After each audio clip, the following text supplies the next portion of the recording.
pagtitiwala ko sa PBC News.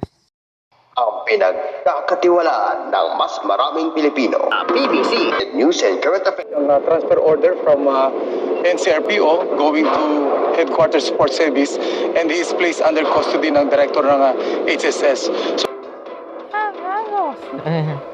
Ibo. Ang nanahan. Ibo daw.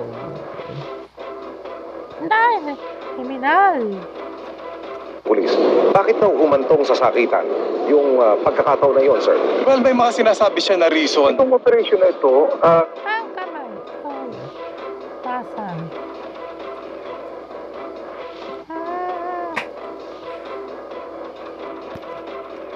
But illegal, all illegal.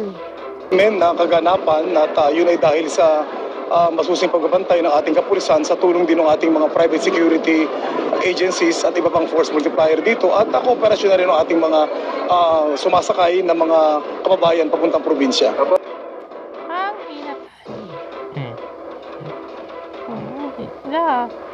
Ang lugar.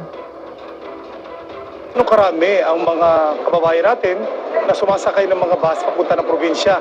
Actually, kung compare natin ito doon sa previous year, malaking pagbaba ang mga number ng mga pasahero na nandito ngayon at yun ay dahil sa may mga bus stations kasi tayo na last year na andito pero lumabas na ngayon. Kaya, sukat ang ayun na. Hindi. Nilasar na yung gabi. Balikan ang tayo 5 minuto mag-profile ito ang Manila Mall. Ang ibang ganun, hindi pa ang lumakaya. Again, ako po si Darren.